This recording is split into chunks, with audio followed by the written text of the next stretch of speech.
good morning and welcome to the VSA Capital 5 Minute Morning Miner on Tuesday, the 13th of January. Unlucky for some if you're not heavily exposed to the mining industry, 13th, but you've got to be exposed.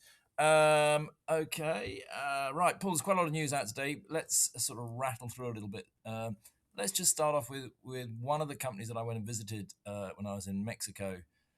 All the way back last August. I'm already planning this year's trips. If anybody, by the way, is interested in me doing a trip to visit their mine and promote it, I'm very happy to have a chat with you.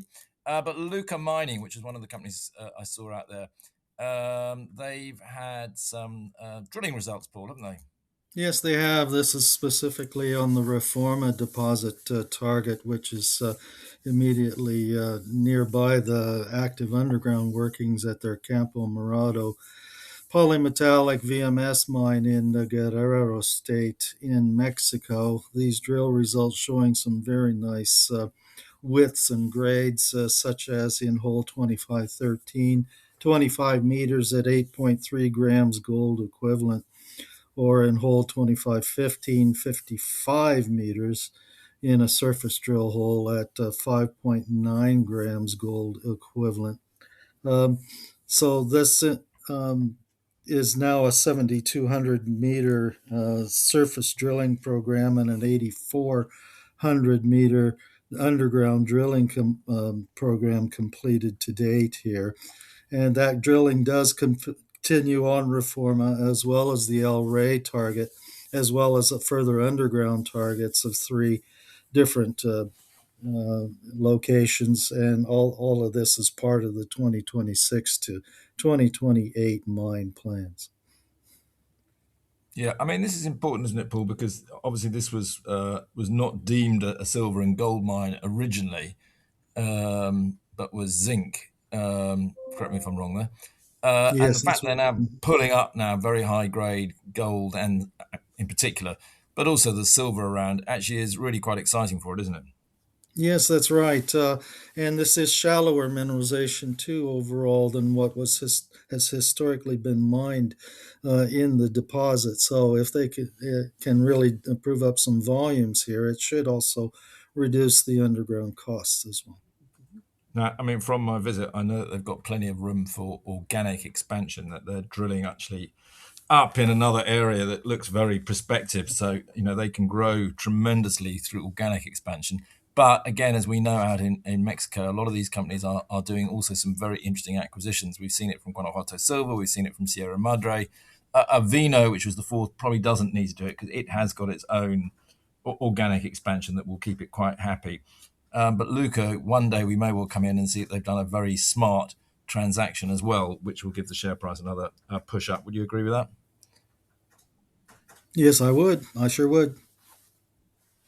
I'm glad you do, Paul, because I know I'm right. Oh, silence is golden. Anyway, all right, enough enough on that one, but good results from Luca there. Okay, let's just touch base on one that actually I have a lot of time for, which is Thor. Um, and I do like Segan Lawson, who is the CEO there. I think he's got a it's Thor Exploration. He's very, very talented. This is gold. It's sort of crept up underneath the radar almost a little bit, but it's now quite a big company as well, isn't it, Paul? But it's doing really well. They've had a fourth quarter ops update, haven't they? Fourth quarter and full year operational update. This for its operating Segalola gold mine there in Nigeria, as well as updates on information across their other exploration, including in Senegal. Fourth quarter gold production there was 23,700 ounces and brought the full year's production to just under 92,000 ounces. They sold in the fourth quarter 25,800 ounces and got a realized price of US just shy of $4,200 an ounce. So record quarterly revenue came in at $108 million. Leaves them with a fourth quarter cash balance of 137 million and a Q4 unsold bullion inventory of 3,188 ounces. They have declared a special bonus dividend as well of Canadian 1.5 cents. This on top of the standard quarterly dividend of a Canadian 1.25 cents. So therefore, the total Q4 dividend at 2.75 cents per share. And they'll continue to make these payments plus any special payments as appropriate, according to the cash flows as well as production. They have given 2026 production guidance to be lower overall at between 75 and 85,000 ounces as the mine deepens and the grades come off somewhat. And at the same time, 2026 all-in sustaining cost guidance range at between $1,000 and $1,200 an ounce. So that's right there in that range of low end of the second quartile. And also to say too that production fall off, that's because the gold price now is so high that they can deepen the pit, which increases the strip ratio, of course. But it does allow lower grade mineralization that would have otherwise been left behind to be extracted. Okay. Now, also one that's obviously quite a lot in the spotlight at the moment, Rainbow Rare Earths. They've just been finalising their pilot plant operations, aren't they, in Johannesburg? Yes, that's right. It's the final stages of pilot plant operation. This in Johannesburg, and specifically, it's the last of the flow sheet determinations to be done as far as extraction of neodymium and praseodymium in that rare earth extraction from gypsum tailings. And that will be work that will operate through the first half of 2026. And then the DFS will be released probably by the end of the year. And if it moves along as hoped for, they might even get the CapEx funding secured also by the end of the year. Now, Paul, I know you love your diamonds. I think Petra Diamonds just found a big one, isn't it? Yes, it's a big one. It's a very nice one. The Petra Diamonds, 41.8 carat type 2B blue diamond, and say it's of exceptional quality in color and clarity. It came from the Cullinan mine in South Africa, and typically the fancy colors like the blue and of such size like this are the premium in as far as valuation when they choose to sell it. So it definitely a much needed one in Petra's story for 2026.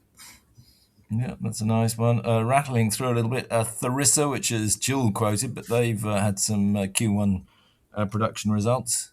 Yes, Tharisa is the South Africa and London quoted chrome and PGMs producer. They had that operating update here for their first quarter of 2026.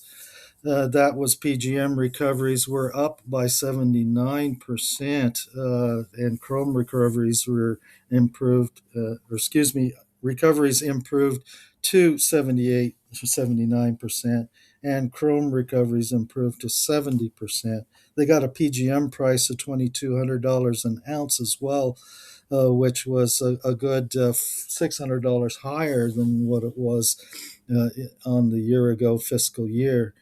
And average metallurgical grade chrome concentrate price came in at $10 higher as well at $276 a ton. Their cash on hand, though, is lower at $122 million an ounce, or $122 million total, but they have reduced their debt as a consequence down to $75 million for an improvement of $29 million. So net cash now standing at $47 million. And they've given their production guidance for the full year or fiscal year for them of between 145 and 165,000 PGM equivalent ounces and 1.5 million tons at least of chrome concentrates. Okay, that's quite a lot, Paul, but anything else you want to quickly finally mention? I'd love to, but no time to do it. Fair enough. Thank you very much. We'll be back tomorrow. Thanks. Very good. Thanks. This podcast has been produced and edited by VSA Capital. It is intended for information purposes and not as investment advice. The information is intended for recipients who understand the risks associated with equity investments in smaller companies. Please do your own research and do not rely on a single source when making an investment decision. VSA Capital may derive fees from this content and seeks to do business with the companies mentioned.